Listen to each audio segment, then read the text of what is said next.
Hello बच्चों, आइए प्रश्न को पढ़ते हैं। तीन सिक्के एक बार उछाले जाते हैं, वर्णन कीजिए दो घटनाएं जो परस्पर अपवर्जी नहीं है। सबसे पहले हमें इस प्रश्न की मुख्य अवधारणा को समझना होगा। हम जानते हैं जब हम तीन सिक्के को एक साथ उछालते हैं तो हमें क्या प्रतिदर्श समष्टि प्राप्त होती है। मान लेते हैं यह एस है तो यह होगी हमारी, हो सकता है तीनों पर यह हमारा पट प्राप्त हो जाए, या फिर हो सकता है हमारा एच एच टी प्राप्त हो जाए, या फिर यह हो सकता है हमारा एच टी एच प्राप्त हो जाए, और या फिर यह हो सकता है टी एच एच या एच टी टी या टी एच टी या टी टी एच, और या फिर तीनों पर ही हमें टी टी टी प्राप्त हो जाए। अब मुझे इस प्रतिदर्श समष्टि में से दो घटनाएं इस प्रकार बनानी है कि मान लेता हूं पहली घटना ए, दूसरी घटना हो बी, और इन दोनों घटनाओं का यदि मैं विनिष्ट करूं तो वह मुझे किसके बराबर नहीं होना चाहिए, यह फाई के बराबर नहीं होना चाहिए, क्योंकि यदि यह फाई के बराबर नहीं होगा तभी ये दोनों घटनाएं अपवर्जी घटनाएं नहीं होंगी। यदि इन दोनों घटनाओं में एक भी विनिष्ट मिल गया तो हम कहेंगे ये दोनों घटनाएं अपवर्जी नहीं है। तो अब हम यह मुख्य अवधारणा का प्रयोग करते हुए अपने प्रश्न को हल करने की ओर चलते हैं। मान लेते हैं एक घटना हमारी इस प्रकार है, तीनों पर पट प्राप्त होना, तो इसकी प्रतिदर्श समष्टि होगी हमारे पास एच एच एच। मान लेते हैं बी घटना हमारी इस प्रकार है, कम से कम एक पट प्राप्त होना, तो इसकी प्रतिदर्श समष्टि होगी हमारे पास एच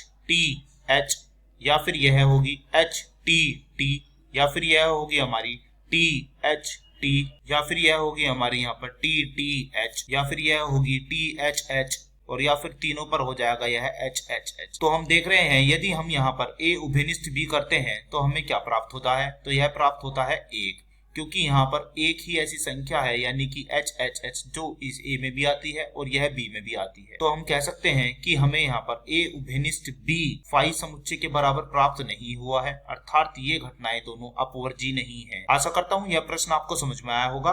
धन्यवाद।